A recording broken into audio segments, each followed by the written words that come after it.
Hello guys, मैं हूं लक्ष्य और आज मैं आपको बताने वाला हूं इंटरमिटेंट फास्टिंग के बारे में।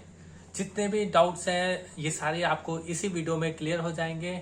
आपको कोई और वीडियो देखने की जरूरत नहीं पड़ेगी। इंटरमिटेंट फास्टिंग पीरियड्स को बोलते हैं, जो पीरियड में हम खाएंगे और जो पीरियड में हम नहीं खाएंगे। ये इंक्रीज कर देता है मेटाबॉलिक एक्टिविटी, जिससे फैट लॉस भी होता है।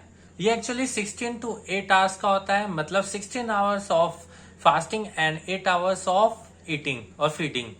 ये इम्यून फंक्शन को बढ़ा देता है और इंसुलिन सेंसिटिविटी को सही रखता है। अब हम जानते हैं कि ये वर्क कैसे करता है। जो हमारा लिवर होता है, लिवर में होते हैं ग्लाइकोजन स्टोर्स, वो हो जाते हैं खाली। जब वो खाली हो जाते हैं हमें भूख लगती है, और जब हमें भूख लगती है तो फिर हमारी बॉडी फैट को ब्लड स्ट्रीम्स में भेज देती है, जिस वजह से वो एनर्जी के तौर पे रूप हो सके, यूज हो सके। क्योंकि हमारी बॉडी कीटोन्स बनाने लगती है और इन्हीं कीटोन्स की वजह से फैट होता है वो एनर्जी में कन्वर्ट होने लग जाता है। और ये जो कीटोन्स होते हैं ये BDNF रिलीज करता है, जो एक प्रोटीन होता है जिसकी वजह से ब्रेन में जो न्यूरॉन्स होते हैं वो उनकी स्ट्रेंथनिंग होती है और हमारी मेमोरी भी अच्छी होती है। अब थोड़ा पास्ट में चलते हैं। पास्ट में जो मेन थे वो हंटर गैदरर्स थे, और जो वुमेन थी वो खाना बनाने का सामान जैसे हर्ब्स स्पाइसेस लेने जाती थी। इस वजह से बहुत टाइम तक वो फास्टिंग में थे। इस वजह से हमारी बॉडी ऐसे इवॉल्व होगी जिससे जैसे कीटोन्स निकलते हैं और हमारा फैट एनर्जी में कन्वर्ट होने लग जाता है। और जिस टाइम हम फास्ट करते हैं उस टाइम बॉडी रिकवरी फेज में चल जाती है, क्योंकि खाना नहीं पचता, क्योंकि खाना पचाने में एनर्जी नहीं लग रही है। इस वजह से हमारी बॉडी रिकवर ही करती है।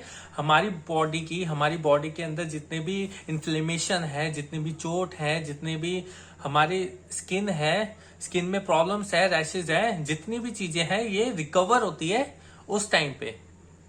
इसलिए बॉडी बिल्डिंग में बोला जाता है कि स्लीप बहुत जरूरी है और रेस्ट बहुत जरूरी है, जिस वजह से रिकवर हो बॉडी, मसल टिश्यू रिकवर हो। तो फिर ऐसे ही ये इंटरमिटेंट फास्टिंग की वजह से हमारी बॉडी भी रिकवरी फेज में चली जाती है।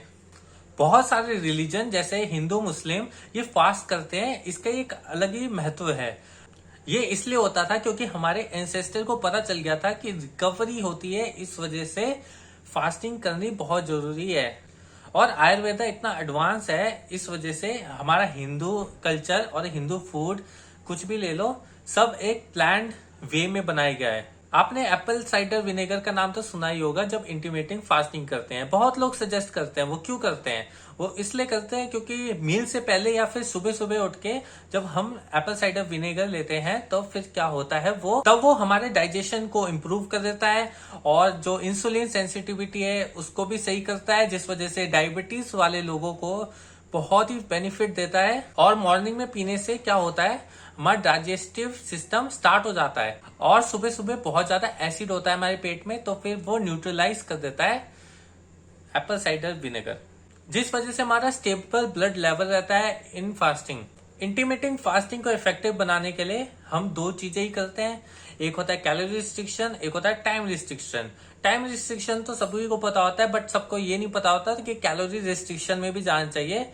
जो लोग ज्यादा नहीं खा सकते उनकी बात नहीं कर रहा हूं, बट जो लोग बहुत ज्यादा खाते हैं कि इतना ही हमारे पास विंडो है तो बहुत ज्यादा मतलब भूख होती नहीं, फिर भी खाते ही रहते हैं, वो नहीं करना है। अब एक मिथ भी है कि हमारी बॉडी भी बहुत ज्यादा बढ़ती है क्योंकि ये HGH सिक्रीट करता है हमारी पिट्यूटरी ग्लैंड से, बट वो HGH IGF-1 नहीं होता, जिस वजह से वो मसल्स नहीं बनती। और इंटरमिटेंट फास्टिंग से हम पतले भी होते हैं क्योंकि शॉक मिलता है, हमारे एकदम से हार्मोन चेंज होने लग जाते हैं इस वजह से। और एक मंथ से या फिर हम 1 2 3 मंथ से अगर हम ज्यादा करेंगे तो फिर एक टाइम आता है जब वो रुक जाता है, हमारा प्लेटो टच हो जाता है, क्योंकि जो हमारी बॉडी है वो अडेप्ट कर लेती है इस हमारी फास्टिंग से। अब डायबिटीज की भी बात कर लेते हैं। जो इंसुलिन होता है वो हमारे ग्लूकोज को एनर्जी में कन्वर्ट करता है और हमारे सेल्स में दे देता है। तो इस वजह से अगर हम ज्यादा ग्लूकोज खाएंगे, मतलब मील ज्यादा लेंगे, तो फिर हमारा इंसुलिन लेवल हाई होगा। जब हमारा इंसुलिन लेवल हाई होगा तो फिर डिसेंसिटाइज हो जाते हैं हमारे टिश्यूज, जिस वजह से इंसुलिन डिसेंसिटिव हो जाता है। इससे टाइप 2 डायबिटीज के खतरे ज्यादा हो जाते हैं। तो फिर मुझे लगता है कि मैंने सब कुछ बता दिया है। अब और कुछ बताने की मेरे को कोई जरूरत नहीं लग रही है, तो फिर थैंक यू। और अगर आपके कुछ और सवाल हैं तो फिर मेरे को कमेंट कर सकते हैं।